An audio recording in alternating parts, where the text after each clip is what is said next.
Erguendo-se Paulo e pedindo silêncio com a mão, disse: varões israelitas, e os que temeis a Deus, ouvi. O Deus deste povo de Israel escolheu a nossos pais e exaltou o povo, sendo eles estrangeiros na terra do Egito, e com braço poderoso o tirou dela, e suportou os seus costumes no deserto por espaço de quase 40 anos. E destruindo as 7 nações na terra de Canaã, deu-lhes por sorte a terra deles. E depois disto, por quase 450 anos, lhes deu juízes até o profeta Samuel. E depois pediram um rei, e Deus lhes deu, por 40 anos, a Saul, filho de Quis, varão da tribo de Benjamim. E quando este foi retirado, lhes levantou como rei a Davi, a qual também deu testemunho e disse: achei a Davi, filho de Jessé, varão conforme o meu coração, que executará toda a minha vontade. Da descendência deste, conforme a promessa, levantou Deus a Jesus para Salvador de Israel, tendo primeiramente João, antes da vinda dele, pregado a todo o povo de Israel o batismo do arrependimento. Mas João, quando completava a carreira, disse: quem pensais vós que eu sou? Eu não sou o Cristo, mas eis que após mim vem aquele a quem não sou digno de desatar as sandálias dos pés. Varões, irmãos, filhos da geração de Abraão, e os que dentre vós temem a Deus, a vós vos é enviada a palavra desta salvação. Por não terem conhecido a este, os que habitavam em Jerusalém e os seus príncipes condenaram-no, cumprindo assim as vozes dos profetas, que se leem todos os sábados. E embora não achassem alguma causa de morte, pediram a Pilatos que ele fosse morto. E havendo eles cumprido todas as coisas que nele estavam escritas, tirando-o do madeiro, o puseram na sepultura. Mas Deus o ressuscitou dos mortos. E ele, por muitos dias, foi visto pelos que subiram com ele da Galiléia a Jerusalém, e são suas testemunhas para com o povo. E nós vos anunciamos que a promessa que foi feita aos pais, Deus a cumpriu a nós, seus filhos, ressuscitando a Jesus. Como também está escrito no Salmo 2, meu filho és tu, hoje te gerei. E que eu ressuscitaria dos mortos, para nunca mais tornar a corrupção, disse-o assim: as santas e fiéis bênçãos de Davi vos darei. Pelo que, também em outro salmo diz: não permitirás que o teu santo veja corrupção. Porque, na verdade, tendo Davi, no seu tempo, servido conforme a vontade de Deus, dormiu e foi posto junto de seus pais e viu a corrupção. Mas aquele a quem Deus ressuscitou, nenhuma corrupção viu. Seja-vos, pois, notório, varões irmãos, que por esse se vos anuncia a remissão dos pecados, e de tudo que pela lei de Moisés não pudeste ser justificados, por ele é justificado todo aquele que crê. Vede, pois, que não venha sobre vós o que está dito nos profetas.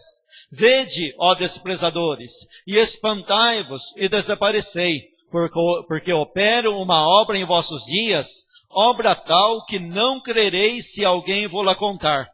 E saídos os judeus da sinagoga, os gentios rogaram que no sábado seguinte lhes fossem ditas as mesmas coisas. E despedida a sinagoga, muitos dos judeus e dos prosélitos religiosos seguiram Paulo e Barnabé, os quais, falando-lhes, os exortava a que permanecessem na graça de Deus. Amém? Os irmãos podem tomar assento.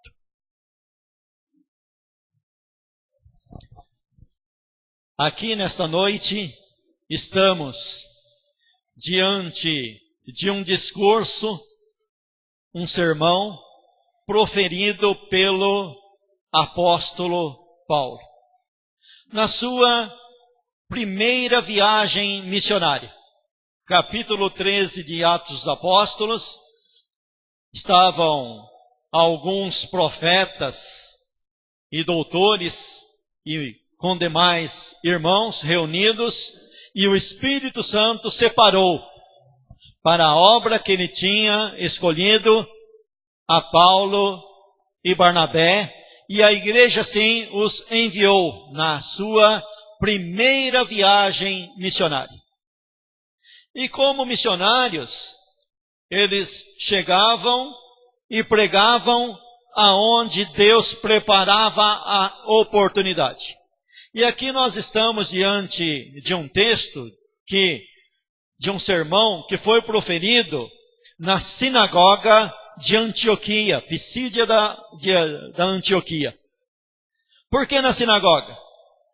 Para você entender, sinagoga era um local de culto judaico que os judeus, no tempo antigo, havia construído não somente no território de Israel. O povo de Israel havia sido perseguido e estava disperso por várias nações. E aonde se reunia nas nações um grupo de judeus, eles conseguiam edificar uma sinagoga. Então, sinagoga é um local edificado pelos judeus para se cultuar dentro dos rituais judaicos.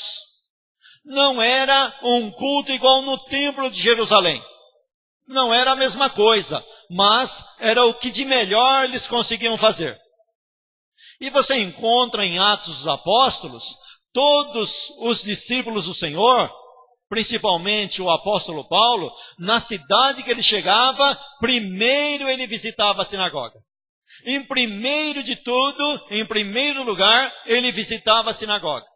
E ele chega nessa sinagoga, e o ministro daquela sinagoga, o líder, que dentro do Novo Testamento é chamado de príncipe, o príncipe da sinagoga, depois de um certo ritual do culto lá, que não vem ao caso aqui, não se explica aqui, ele então pega e dá oportunidade para aqueles dois estranhos ali, que estavam de passagem ali, o apóstolo Paulo e Barnabé. Aqui, se você prestar atenção aqui, houve até um certo murmúrio, uma coisa assim que Paulo precisou pedir silêncio. Veja que a situação para ele pregar não era fácil. Ao passar-se-lhe a oportunidade, ele não era um convidado, ele chegou lá de surpresa, ele foi dado a oportunidade assim de última hora. E houve então um certo rebuliço entre os presentes ali. E Paulo, fazendo sinal com a mão, foi obrigado a pedir silêncio para poder falar. E ele então se dirige aos seus ouvintes, dizendo assim, levantando-se Paulo e pedindo silêncio com a mão, disse, varões israelitas e os que temeis a Deus. A introdução do seu sermão é uma introdução para chamar a atenção dos seus ouvintes. Ele se dirige aos seus ouvintes presentes ali.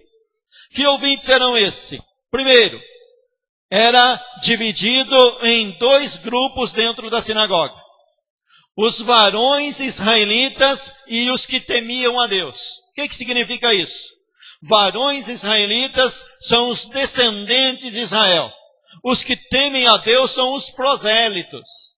Porque os judeus estabeleciam uma sinagoga e ali eles faziam religiosos de outras nações. No caso aqui, geralmente eram de gregos.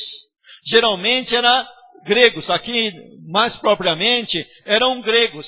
Não eram pessoas israelitas. Por isso, esse tipo de introdução. Mas eu quero te chamar a atenção aqui para esses dois tipos de nomenclatura aqui. Primeiro ele diz, varões israelitas. É um título muito bom. É um título esplêndido. Esse título é um título que não é qualquer um que tem. Somente quem nasceu lá da genealogia de Abraão. Esse título, como muitos costumam atacar, a Bíblia no Novo Testamento não ataca. Bem pelo contrário, a Bíblia defende. A Bíblia diz que eles têm um chamado e Deus respeita esse chamado, porque esse chamado é do próprio Deus. Então Deus não vai contra o seu chamado. Uma das coisas é que primeiro se pregava o evangelho para o judeu, para depois se pregar o evangelho para o gentio. Primeiro o evangelho era enviado para o judeu, depois que o judeu rejeitava, é que o evangelho se voltava para o gentio. Então presta atenção que dentro desse título tem uma importância grande. Você já pensou você receber um título desse? Varão israelita? Pensa bem no que significa a palavra Israel. Significa príncipe que luta com Deus, aquele que luta com Deus. Ele ganhou esse título, Jacó ganhou esse título quando ele lutou com Deus lá no Vale de Jaboque. Quando ele lutou com Deus até de madrugada e quando ia amanhecendo, ele não largava a Deus. Aí foi dito, qual o seu nome? É Jacó. A partir de agora você não chama mais Jacó, mas agora o teu nome é Israel, porque como príncipe tu lutaste com Deus. Que título importante. Coisa boa, né? Foi dada uma oportunidade para Paulo trazer uma palavra de consolação. Quando o príncipe da sinagoga deu a oportunidade para ele, foi dito para Paulo e para Barnabé, vocês têm alguma palavra de consolação? Falai. Você tem alguma palavra de consolação? Se dirija ao povo. E ele começa de uma maneira muito boa. Varões israelitas. Você que luta com Deus. Você tem lutado com Deus? Você está disposto a lutar com Deus? Você é um guerreiro de Deus, na mão de Deus. Você é vaso de bênção. Como diz o hino antigo. Faze-me vaso de bênção, Senhor. Eu quero ser um vaso de bênção. Me ajuda a ser um vaso de bênção. Eu quero lutar com Deus. Eu quero caminhar com Deus. E o segundo povo que ele se dirige dentro do mesmo local.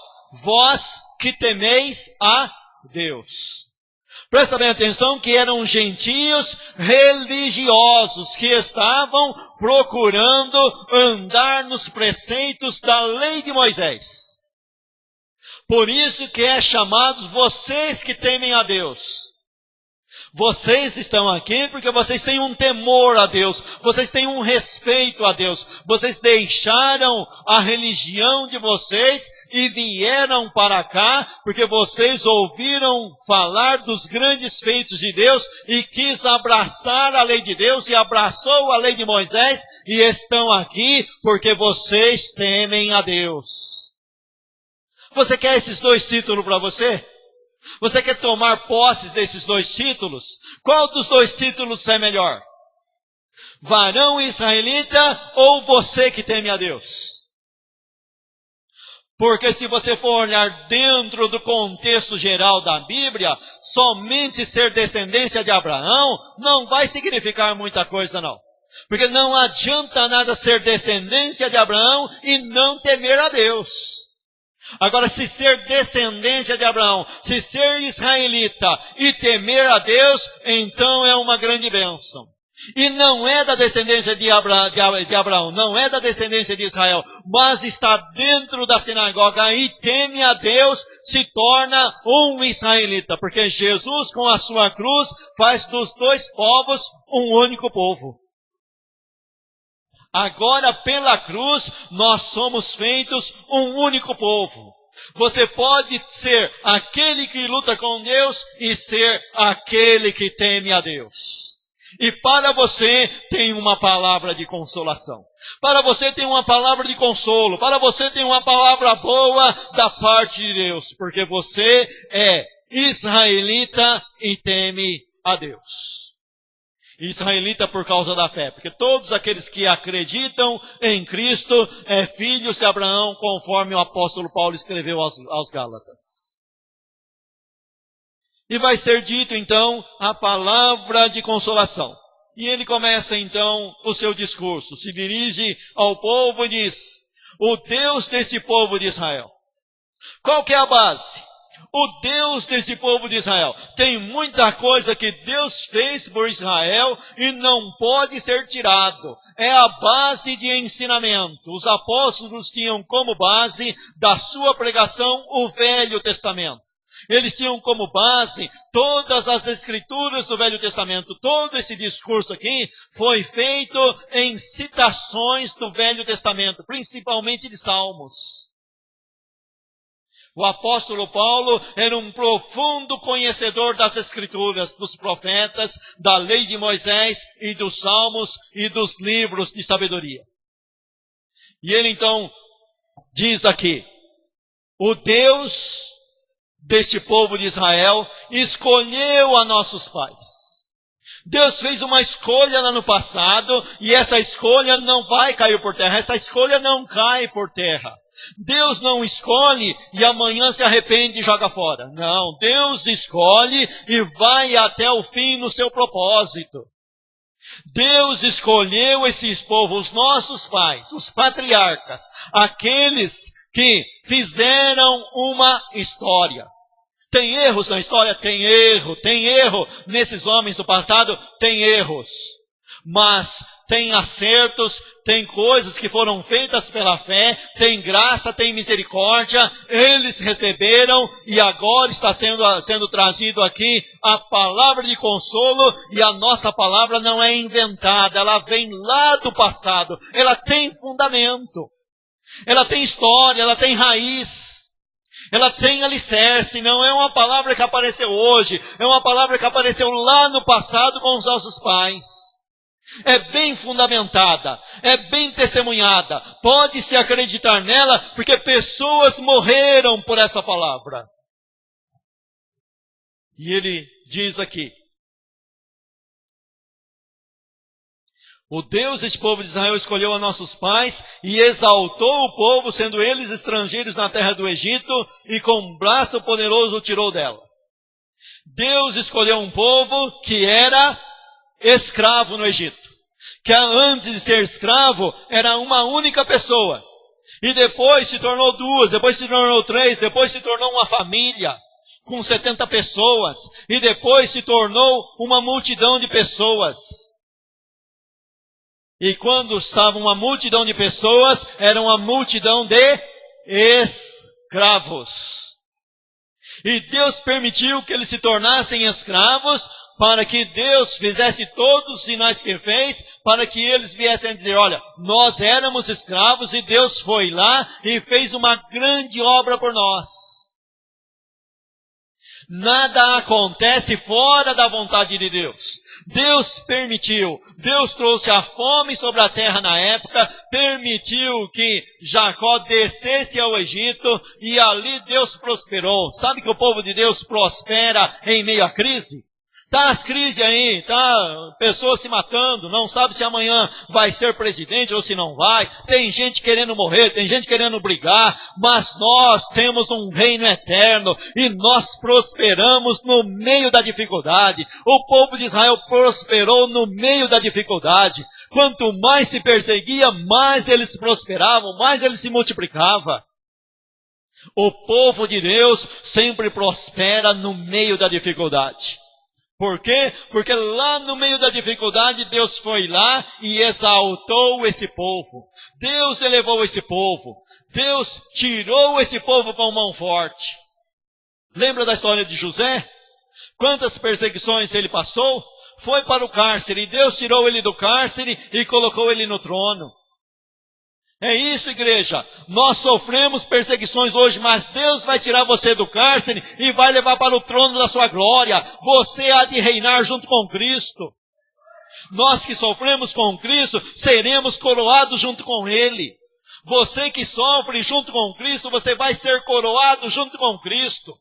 Porque isso é digno, está escrito dentro das Escrituras, que é digno que a pessoa que sofre com Ele, por Ele, seja coroado junto com Ele. Essa glória terão os sofredores do Evangelho. Essa glória terão os mártires. Essa glória terão os perseguidos da igreja. Porque Deus tem uma palavra de consolo. Deus tem uma palavra de consolo para o teu coração. Deus vai colocar consolo no meu e no teu coração. Deus vai nos consolar. Deus vai te consolar com essa palavra. Você vai sair daqui consolado com esta palavra.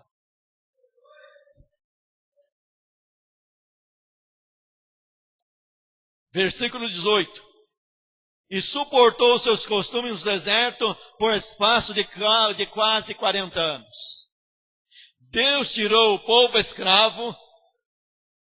E você fica pensando que, diz assim, ó, Deus fez isso porque esse povo era bom? Não, não era bom.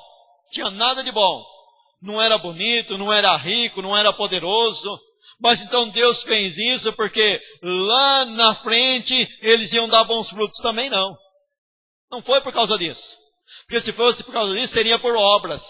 Mas Deus fez tudo isso por algo chamado graça. Deus faz todo o milagre, exalta esse povo, e o que acontece? Deus tem que suportar esse povo no deserto pelo espaço de 40 anos. Não é diferente eu e você. Deus nos salvou, nos tirou lá do mundo, e Deus nos suporta e vai continuar nos suportando. Se Deus não suportasse esse povo, a promessa dele acabaria. Sabe por quê? Esse povo deu trabalho.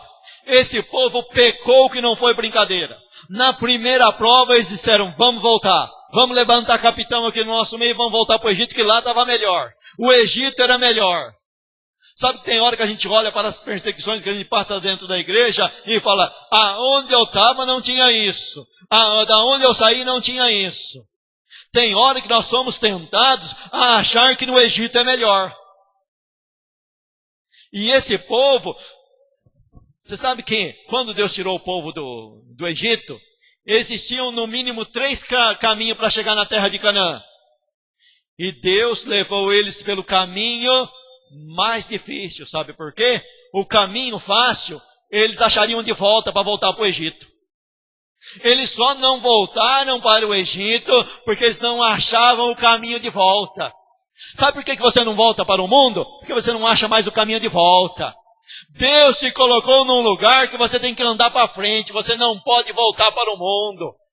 Você está num lugar agora que o único caminho é seguir em frente. Você tem que andar em frente. Você tem que olhar para Jesus, o autor e consumador da fé, e continuar andando para o céu. Você não tem mais volta. Você não pode voltar para o Egito e você não vai voltar para o Egito.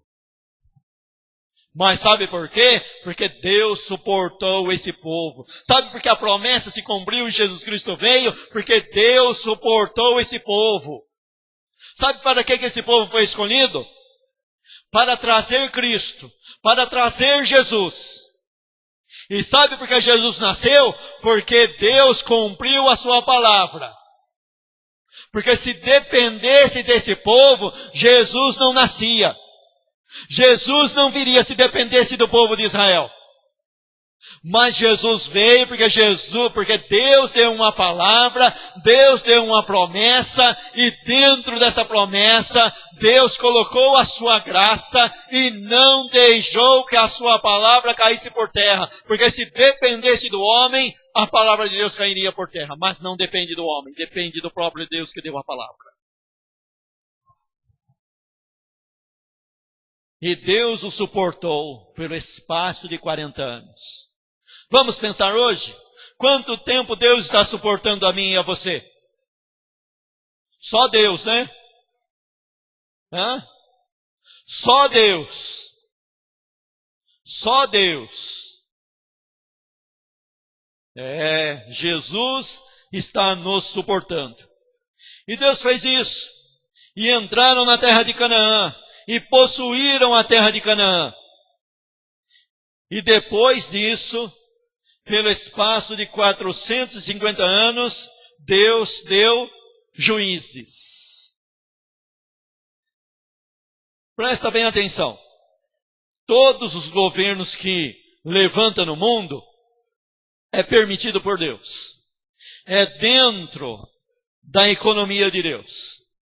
E aqui nós estamos tratando do povo de Israel. O povo merecia governante bom? não merecia. Deus deu Josué. Josué não era juiz, era a continuação de Moisés. Mas morreu Josué, e o que aconteceu? O povo se desviou. Então Deus começou a levantar juízes. Deus levantava um juiz durante aquele tempo que aquele juiz vivia, que não passava de 40 anos, o povo ia bem. Aquele juiz falecia, o povo esquecia de tudo. Você já notou que o povo é dependente de líderes? Nós somos dependentes de líderes. Se Deus nos dá um líder bom, a gente vai bem. Se Deus nos dá um líder ruim, nós vamos mal. Irmãos, nós precisamos orar por líderes, pedir por líderes, interceder por líderes. Quando o líder está ruim, Senhor, o que eu estou fazendo de errado para merecer um líder ruim desse? O que eu fiz de errado para merecer um governo desse? Senhor, tem misericórdia da minha vida e começa a tratar comigo, porque eu tenho a obrigação de orar pelas autoridades constituídas.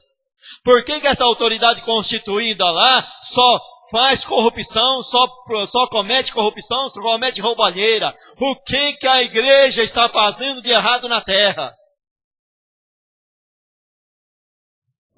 Mas Deus é misericordioso e levantava líderes. E não é assim na igreja? Também na igreja não é assim? Senhor, levanta líderes na igreja. E Deus levantava líderes por misericórdia. E o povo ia. Uma época ia bem, outra época ia ruim, e lá ia indo. Até chegar no reinado de Samuel. Deixou de ter juízes e passou a ter reinado. Você sabe que dentro da história ali, o reinado de Saul foi uma catástrofe. O camarada, no princípio, logo no comecinho, até começou bem, mas rapidinho se descambou. Não tem gente que na igreja começa bem e depois não descamba? Depois você fala, mas como que eu fui acreditar nesse cara? Como que eu fui acreditar nessa pessoa? Não é assim? E Deus tirou aquele e colocou a Davi. E para Davi, ele fez uma promessa.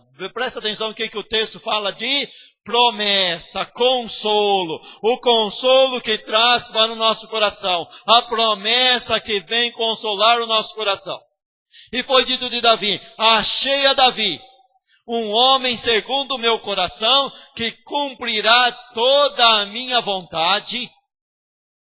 E de Davi vai vir a promessa, vai vir o descendente que vai ser o rei de Israel. Vai ser o verdadeiro rei de Israel. E aí você pega isso que foi dito para Davi. E analise a vida de Davi. Essa promessa tem como ser verdadeira na vida de Davi? Você já não parou para se perguntar? Deus falou que ele é o segundo coração de Deus. Mas ele cometeu um adultério e um assassinato.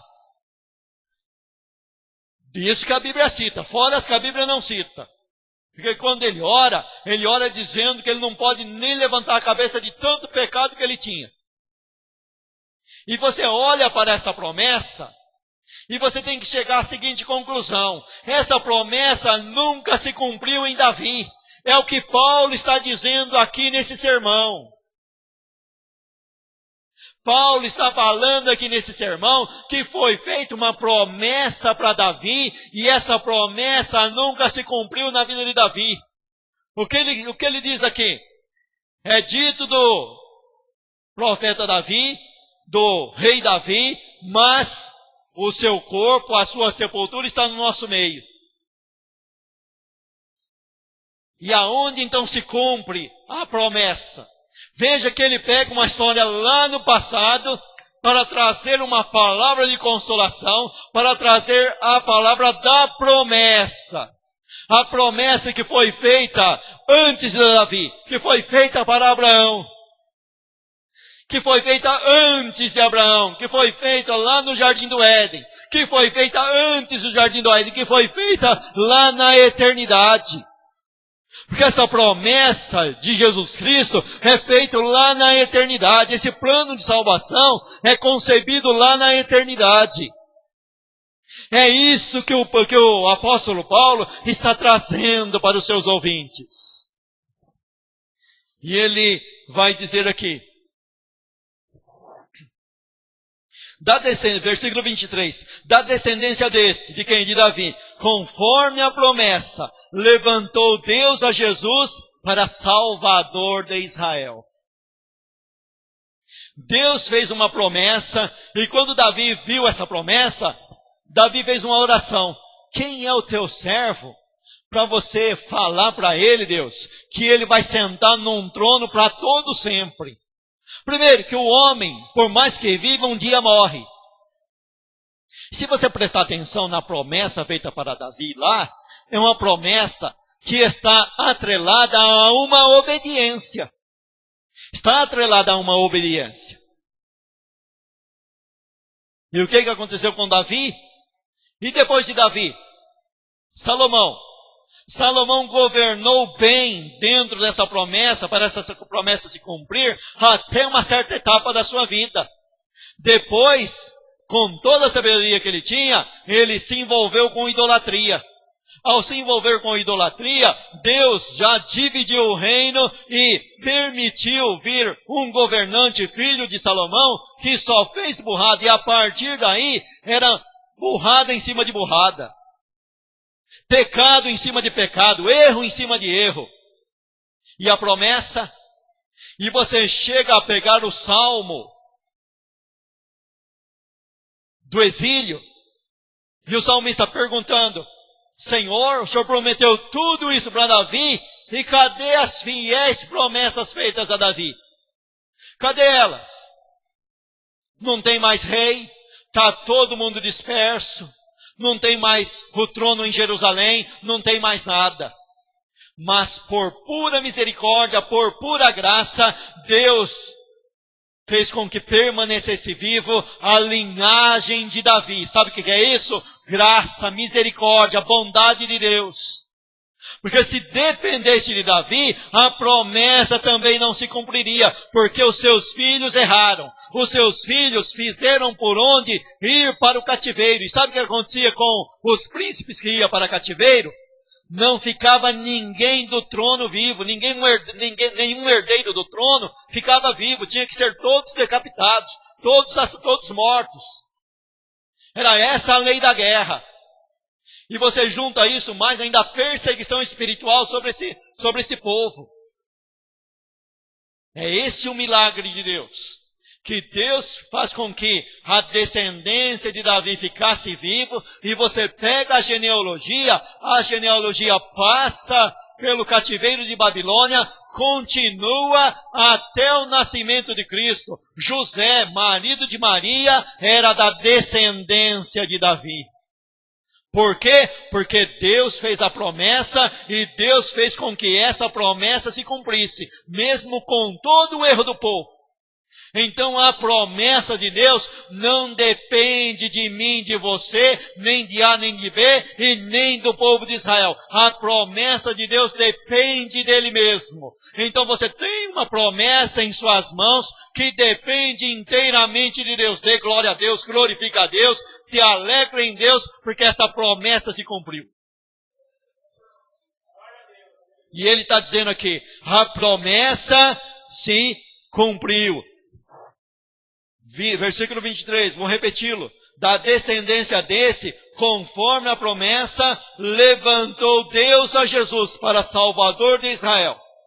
E aí ele vai introduzir aqui o ministério de João Batista. Afinal de contas, ele está trazendo um sermão bem pautado, bem com bastante base, com bastante pilar. E agora ele pega uma história recente, que estava recente no ouvido de todos, porque não era do desconhecimento de ninguém as profecias de João Batista.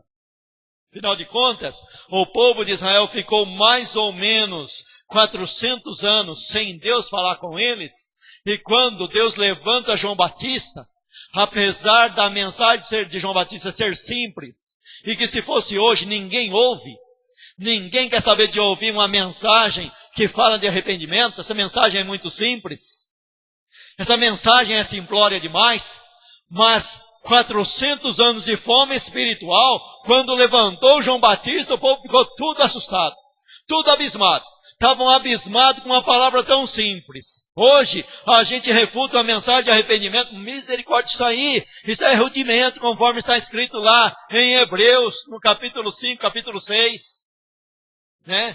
É rudimento da doutrina de Cristo, a doutrina do arrependimento. Mas quando João começou a pregar isso, fazia 400 anos que Deus não levantava um profeta para falar com aquele povo. E a mensagem dele causou um impacto, sabe por quê? Camarada, quando está com fome, pão e banana é uma maravilha, não é? Mas quando a barriga está cheia, mãe, essa comida não presta. Você fez uma comida que não está boa. Não está mais igual. Sabe por quê? Porque está com a barriga cheia. Então tem doutrina, tem ensinamento, tem palavra de todo jeito. A simplicidade já não quero mais. Não, depois que acostuma com certos sermões, aquele sermão lá mais aguinha com açúcar, eu não quero não, eu quero a coisa mais forte. Mas aqui, Paulo lança a mão porque o povo estava com fome. E ele lança a história de João Batista. E estava todo mundo pensando que João Batista era o Messias. Mas o que João Batista fala? Eu não sou o Messias. Volta um pouco no passado. Você já pensou, todo dia você vai no culto da sinagoga ou do templo, e todo dia você vê alguém, escuta alguém lendo no livro da lei. Mas, como diz os pentecostais, essa leitura não tem unção nenhuma, porque era uma leitura mecânica. Deus não estava junto, o Espírito Santo não estava junto, lendo aquele negócio. E o povo lia, ouvia, mas não fazia efeito nenhum, porque não tinha lá aquele tchan, sabe? Aquela coisa boa, aquela coisa que abre o coração, não tinha nada disso.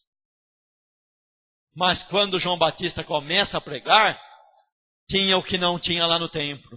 Quando Jesus começa a pregar, na palavra de Jesus tinha o que não tinha lá no templo. E o interessante é que eles não trazem outra mensagem, eles trazem a mesma mensagem do Velho Testamento. A diferença é que, como diz o pentecostal, agora tem unção. Agora tem um agir do Espírito Santo atrás dessa pregação. Aí o negócio fica bom. Aí o negócio vai para frente. E o povo estava todo abismado e João Batista falando, não sou eu. Vocês estão pensando que sou eu, mas não sou eu. Eu não sou digno de desamarrar a sandália dele. Ele está no nosso meio, ele vai aparecer aqui no nosso meio, e eu não sou digno de desatar a sandália dos pés dele. Ele é antes de mim, ele é antes de Abraão, ele é antes de todos, ele é eterno, ele está no nosso meio. Sabe que o povo gosta de adorar homens? E João Batista, não vem me adorar não, que não sou eu. Vocês têm que adorar ele. Quiseram adorar Barnabé e Paulo? Não sirva a adoração para nós não. Nós somos homens igual vocês. Adore a Deus. Adore o Senhor Jesus Cristo. E João Batista pregou. E diz aqui, versículo 27. Versículo 26. Varões, irmãos, filhos da geração de Abraão, e os que dentre vós temem a Deus, a vós vos é enviada a palavra dessa salvação. Por não terem conhecido a este, os que habitavam em Jerusalém e os seus príncipes, condenaram-no, cumprindo assim as vozes dos profetas que se leem todos os sábados, por não terem conhecido a este. Vamos ser repetitivo. Paulo estava falando para um povo que tinha conhecimento do Velho Testamento.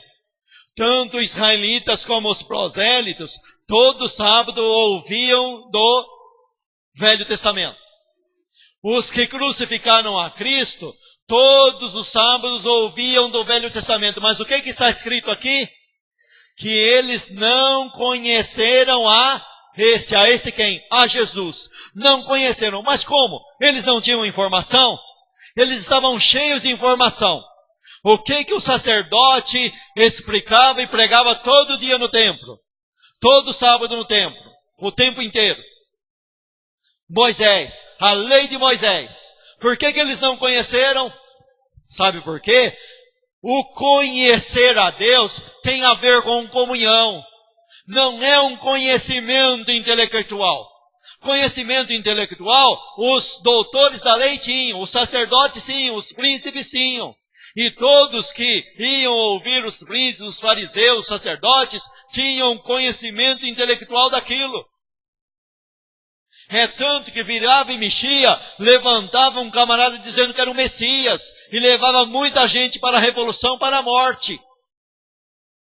Mas quando veio o verdadeiro Messias, eles não conheceram a esse. Sabe por quê? Não quiseram ter um relacionamento de amor com Jesus. Porque só obedece a Jesus quem tem um relacionamento de amor com Ele. É preciso amá-lo. O que Jesus disse? Aquele que me ama, guarda a minha palavra. Aquele que me ama, guardará a minha palavra, e eu e o Pai viremos para ele e faremos nele morada. Por quê? Porque nós temos um relacionamento de amor, nós temos comunhão, então nós vamos morar juntos. Aquele que obedece a Deus é porque ama a Deus, e quem obedece a Deus, Deus vem ter comunhão com ele, e tem relacionamento de amor com ele. Aí vem o verdadeiro conhecimento. Que é o conhecimento intelectual, sim, não anula o conhecimento intelectual. Antes estabelece o conhecimento intelectual e junta-se o relacionamento de amor, que é um relacionamento de obediência. E se você for olhar dentro aqui dessa história, esse relacionamento de obediência vai até a morte. Porque a maioria dessas testemunhas aqui se tornaram mártires, foram mártires.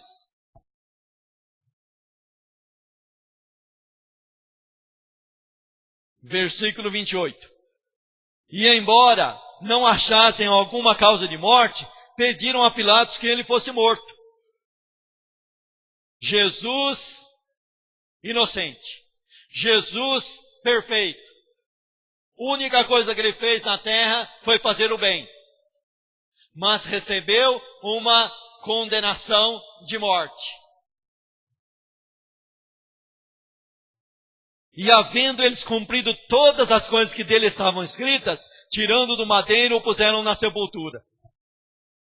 O interessante é que os camaradas fizeram isso daqui, e todo mundo na época pensou que tinham destruído tudo, mas estavam fazendo o que todo dia se lia nas escrituras do Velho Testamento. Porque tudo isso que fizeram com Cristo já estava predito no Velho Testamento. Estava escrito nos Salmos, estava escrito na lei de Moisés, estava escrito nos profetas, principalmente no profeta Isaías. Só que tem um detalhe, não se anula a responsabilidade dos que fizeram. Estava escrito, mas Deus não anula a responsabilidade somente porque estava escrito. Por quê? O camarada não estava lendo lá todo dia e foi fazer justamente aquilo que eles estavam dizendo que não iam fazer. Mas por quê? Porque não conheceram. Porque aqueles que conheceram não foram participar. Não puderam fazer nada, porque já era do propósito de Deus que ninguém ia fazer nada. Porque era do propósito de Deus que Jesus fosse moído por nós, sofresse por nós. E lá foram. E havendo eles cumprido tudo isso, tal, versículo 30. Mas Deus o ressuscitou dos mortos. E aqui ele vai dizer assim, e ele por muitos dias foi visto pelos que subiram com ele da Galileia, a Jerusalém, e são as suas testemunhas para com o povo. A doutrina da ressurreição é um pilar da fé cristã. É uma das bases da teologia cristã. É um dos fundamentos do cristianismo. Sem acreditar na ressurreição, não tem cristianismo. Não tem promessa verdadeira na nossa vida. A promessa não se faz verdade na nossa vida sem acreditar na doutrina da ressurreição. Paulo escreve para os coríntios porque logo cedo o povo começou a se desviar do verdadeiro evangelho. E lá na igreja de Coríntios surgiu-se uma mensagem, uma pregação que não tinha ressurreição. Tinha vários grupos lá, cada um ensinava uma heresia. Um ensinava que a ressurreição já tinha acontecido. Um outro grupo ia mais longe e ensinava que não tinha ressurreição nenhuma. E não se pode anular a doutrina da ressurreição das Escrituras. É a base. E Paulo diz assim, se não existe ressurreição, então Cristo não ressuscitou. E se Cristo não ressuscitou, nós estamos pregando uma mentira e a nossa mensagem é vã e nós somos mentirosos porque nós damos testemunhas que Cristo ressuscitou. E esse testemunho que Cristo ressuscitou está baseado em mais de 500 pessoas da época. Que foram pessoas que acompanharam Cristo durante o seu ministério até a morte de cruz. E na morte de cruz eles viram o sepultamento, viram Cristo sendo crucificado. E depois da ressurreição, eles viram Cristo ressurreto. Então Cristo apareceu não somente para 11 ou 12 apóstolos, mas apareceu para mais de 500 irmãos. E quando Paulo escreveu uma boa parte das suas cartas, a maioria desses irmãos ainda viviam. Então a mensagem da ressurreição está baseada em testemunho de mais de 500 pessoas. E nós não podemos anulá-la. E diz aqui, e nós vos anunciamos que a promessa foi feita aos pais, Deus a cumpriu a nós, seus filhos, ressuscitando a Jesus. Como também está escrito no Salmo 2, meu filho és tu, hoje te gerei. E diz mais, e o que eu ressuscitaria dos mortos para nunca mais tornar a corrupção, disse-o assim, as santas e fiéis bênçãos de Davi vos darei. Pelo que também em outro salmo diz, não permitirás que o teu santo veja corrupção. Porque, na verdade, tendo Davi, no seu tempo, servido conforme a vontade de Deus, dormiu e foi posto junto de seus pais e viu a corrupção. Mas aquele a quem Deus ressuscitou, nenhuma corrupção viu. Você entende o que Paulo está dizendo aqui? Você entende aqui dentro desse texto o que significa a palavra corrupção? Porque corrupção dentro do nosso contexto aí, é o governo que desvia dinheiro, não é isso? Só que corrupção dentro aqui do texto grego aqui, significa putrefação. O que é putrefação? O cadáver que entra em decomposição até virar pó, virar terra. O que ele está dizendo aqui? Davi recebeu uma promessa, que essa promessa não se cumpre nele. Davi foi fiel dentro daquilo que um homem conseguiu ser, que ele conseguiu ser, mas morreu, a sua sepultura está no nosso meio, e ele se tornou pó, viu a corrupção, seu corpo apodreceu. Mas e o corpo de Cristo? Não. Quantos dias Cristo ficou na sepultura? 3 dias. Dá tempo de putrefar? Dá. Lógico que dá. Você tem que em 24 horas já sepultar o cadáver, não tem? Só que com Cristo não aconteceu corrupção. Por que o corpo dele não entrou em decomposição? Por que o processo de decomposição não foi verdadeiro no corpo de Cristo? Sabe por quê? Por causa da santidade de Cristo. Sabe por que Davi se decompôs? Porque Davi era um pecador igual eu e você. Sabe por que o cadáver se decompõe? Mesmo fazendo todo o processo lá que o egípcio fazia, colocando formol, mas um dia se decompõe? Porque o corpo é pecador. Mas e o de Jesus? Santidade completa. Santidade 100%. Não cometeu um erro. Por isso está escrito, não permitirás que o teu santo veja a corrupção. Quem que é o santo ao pé da letra? Jesus Cristo. Davi não é o santo ao pé da letra. Davi é santo porque Deus separou ele para uma obra. Você e eu somos santos porque Deus nos separou para si. Mas não é santo no sentido total da palavra, que é a palavra santo relacionada a Cristo. Cristo é santo no sentido total da palavra. Por isso ele não viu corrupção. Ele foi ressuscitado e não viu decomposição. Foi um processo totalmente diferente. Um milagre que Deus executou em Cristo porque ele merecia isso. Porque ele foi perfeito. Porque o sacrifício é perfeito. O sacrifício do corpo de Cristo sobe na presença de Deus sem passar por decomposição nenhuma, porque ele não tinha pecado. Se tivesse um único pecado, não serviria para entrar no Santo dos Santos. Não cantaram aqui que hoje a gente entra no Santo dos Santos por causa do sangue de Cristo? Por causa do sacrifício de Cristo? Isso é o sacrifício perfeito que não viu corrupção. Foi para o céu de maneira gloriosa. Versículo 38. Seja-vos, pois, notório, varões e irmãos, que por esse vos anuncia a remissão dos pecados, consolação para o teu coração. Não é uma chave de carro, um apartamento, bênção material. Muito bom ter tudo isso. Mas o consolo para o teu coração é que os teus pecados estão perdoados pelo sacrifício de Cristo. Mas rapaz, ele deu toda essa volta, foi lá, não sei quantos anos atrás, para trazer essa palavra de consolação. Sim, com bastante base bíblica para trazer essa palavra de consolação. O teu pecado está perdoado pelo sacrifício de Cristo. E terminando, diz assim: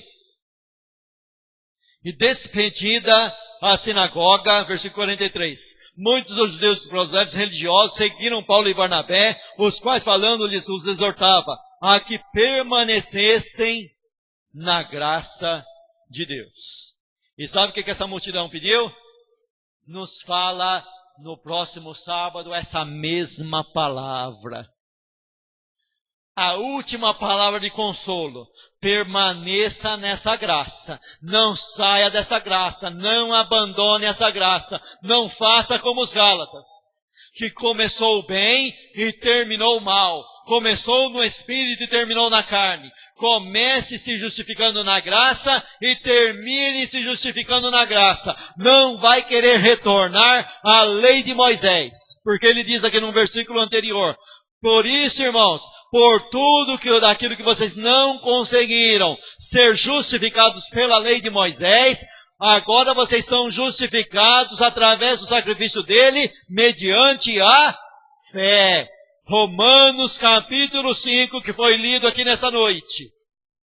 A lei de Moisés é boa, é excelente, é santa, é verdadeira. Tudo isso é verdade da lei, mas a lei não salva, porque eu e você não conseguimos cumprir a lei 100%.